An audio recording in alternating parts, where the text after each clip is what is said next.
ไม่สูงค่ะเมื่อได้เป็นวันที่4เดือนธันวาคมที่7ปี2026ในตอนแรกข่าวใส่หมอหอมมีข่าว3ตอนได้มาเปิ้นเผาค่ะอ่อนดับเปิ้นได้ก็เข้ามาถมด้วยข่าวโหได้ค่ะเนาะได้มีโรงก่อสร้างขึ้นภายหลงมิตรสงยาวว่าไหนค่ะไว้หลังเสกึดกว่าข้าวตั้งหึง15ปีเมื่อวันที่2เดือนธันวาคมที่7ปี2026ได้มีข่าวงาออกมาว่าโรงปอนจึงเมืองคมตุมมีเป้าหมายที่จะสร้างโครงการภายหลงมิตรสง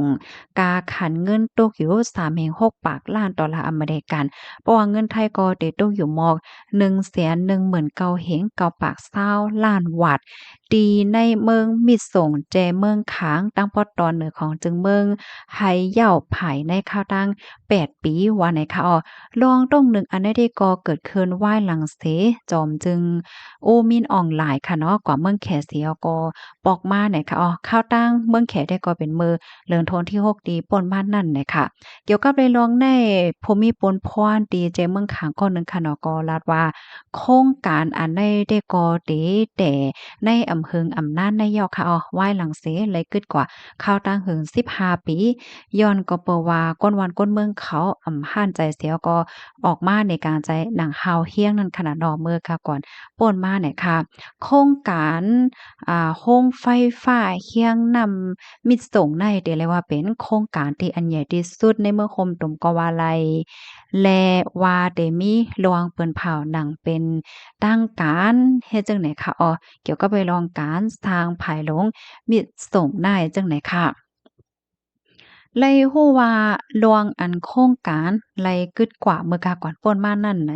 ตั้งฝ่ายแขได้ก็อำเพ็งบ่หั่นใจได้ว่าไหนคะก้วยกาวาอิงเนอสังฆาเจ้าก้นหวานก้นเมืองค่ะเนาะเพิ่นก็มีรองไม่อกไม่ใจว่ามันเตเตอเคิกต่อสภาวะสิ่งแวดล้อมเฮ็ดจังได๋แฮวก็อ่อนกันสารคาดนั่นน่ะเนาะถึงที่โครงการในซัมป้อไลกึดกว่าเนี่ยค่ะปยก็จอมหนังแผนที่อันว่างไว้ค่ะเนาะว่าได้ส่งออกแรง ไฟฟ้าโคปากไหล90%อันลูกมาดีตั้งหมดเก่ากิกะวัตต์ในกว่าดีเมืองแขเฮ็ดจังได๋ค่ะและพองยามมื้อเหลียวได้ก็ได้สร้างขึ้นเย้าในค่ะเนาะเลยฮู้ว่าอันภายโรงอันใดในค่ะนะเอนเฮียงลองเฮ็ดออกได้ไหนมันได้เฮ็ดให้อันมิตรสงฆ์เนี่ยค่ะเป็นโครงการผายนำ ผายแห้งนำอันใหญ่ที่สุดในเอเชียจึงจ้านวันออกค่ะเนาะเป็นส่ำว่ามันเป็นเหล็กเลอเสผายซานเซียต้าป้าอันนั้นก็ผาย3มผาของแขเนี่ยค่ะอันมีแรงเฮ็ดออกตั้งนำมัน22.5กิกะวัตต์นั่นเฮ็ดจั่งใดคะ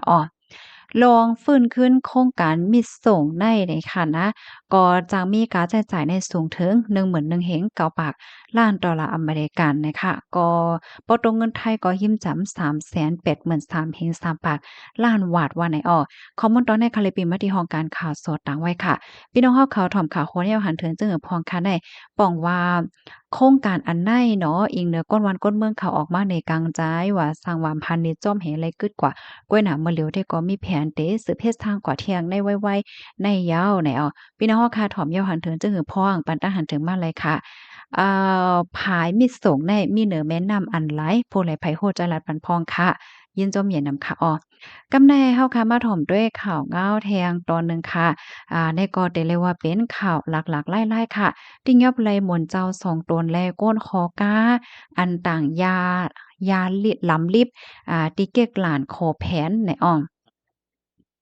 เมื่อวันที่3เดือนธันวาคมที่7ปี2026ในมีข่าวง่าวออกมาว่าตั้งฝ่ายภูมิพลพรเขาติ้งยอบไหลหมุนเจ้าสองตนแลก้นคอกาอันต่างยาหลำลิบตีเกียกหลานโคแผนเล้งหลีจือเว้งปางล่องเมืองไทยปอจานจ้อมหนังแผนการคึกดอนการเพียวมวยยาเมากำซึ่งมันนั่นสิในวันที่2นั่นค่ะพ้องเมอจุ้มโคมป้องปาไตซึกมานตึกไปกดทัดอยู่ดี หลานโคแผนเล่งหลีเมืองไต้ปอจันนั่นติ่งยอบไลก้าอันลีทางเทิมล่ำเนึง กาในเดก็ลูกเอาปางล่องกว่าเว้งในปีต่อเสพองกดทัดด้วยนั่นแหละไลโฮบทบหันหมุนเจ้าซองโตนแลก้นหอกาก็หนึ่งกินจางต้องต่างยาลำลิบตาสร้างเงิน55เสียนปลายไหนอ้อเกี่ยวกับเวลองในไหนเลยเปิดเลิงไว้ดีห้องปลิวเว้งปังลวงเสติ้งยับเอาเลิงไว้จำหนักปักเปิงหมายมีฟิงเมืองอันเกี่ยวข้องยามอกกับมีไว้นั่นว่าไหนอ้อ อ๋อค่ะข้อมูลตอนในคาลิปึงอิงเอามาที่ห้องการข่าวเงาหาเสียงใต้เตรียมต่างไว้เนี่ยค่ะเนาะพี่น้องข่าวถ่อมข่าวคนแนวหันเถินจึงหือพองค่ะหมวนจำหมวนจ้ำก็มีรองเกี่ยวข้องตั้งยามเอากำอยู่หันได้เนี่ยดอกลูกดีข่าวเงาโหนเสกำในเฮาคามาถ่อมด้วยข่าวเงาแทงตอนหนึ่งเนี่ยค่ะเจ้ากาว่นนำคำใจถึงที่ว่นปอดเนี่ยมื้อวันที่3เดือนธันวาคมที่7ปี2026เข้าย่ำกลางในเจ้าค่ะมีคนแผนคอเหนอโลดกาหลง12ล้อก็อันรู้สึกสายใจกว่านั้นเป็นก้นฮอกก้าลงเนี่ยสิไลเฮ็ดย้อนเปิดต่อรองซุมเงินหมดโตหมดคิงในในเกมเกมต่อเกมรองเนอออนไลน์จังไหนคะรถก้าหมาก12ล้อในคอมาเพียวดีหิมโจเก็กเซนตั้งแผตั้งกว่าอมเป้าเว้งกัดล้อในข้าวยามกลางแลเจ้า2โมงครึ่งเฮ็ดเนี่ยพ้องยามกวนจอมโลดสเปียกมันนอนลือลับกว่านั่นเจ้าก้าเนี่ยจังไลเอาจึกแผนเหี่ยวก็เฮ็ดดีโตมั่นใจเนี่ยค่ะก่อนรู้ซิงกว่านั้นจื้อฮ้องว่าโกแหลงมินอยู่ปอกเว้งหยองหวยเมืองใต้ปอจานมันติดจับเกมลองหรือออนไลน์เสียก็รูดซุมเงินกากวนมัน1ปาก50เสียนเปียเสียก้อยมกาเงินกาจางก้นจอมโลดสะเปียมันแทง3แสนเปียก็อำเลอซุมแปดหมดเนอหมดโตและสุขใจถึงดีเฮ็ดดีโจกโตเจ้าเก่ารู้ซิงกว่าเหย้าเนี่ยครับโตมันใจได้ก็จุ่มอ่องปันปะราหิตาเขาไหลต่อเอาก็ไว้ดีโคงยาไหนยาวค่ะพรยวนติดจับเกมลองต่อลองในก่อหาวแห้งเต้ๆแลหลีไหลเงืองไว้อยู่เนี่ยค่ะข้อมูลตอนนี้ก็คาเลปีมาที่ห้องการข่าวเงาหางแสงใต้ต่างไว้เนี่ยค่ะพี่น้องเฮาข่าวถ่อมข่าวโคแนวหันเถินจึงหือพวงเนี่ยค่ะเนาะนั่นยาวาการต่อการลองในบ่เป็นไรได้เข้าจู้จำใน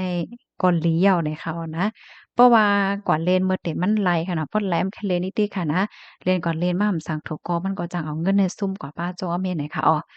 ค่ะปันทหารถึงมั่นเลยอบโอ้กันเลยค่ะเนาะมอยซุงค่ะ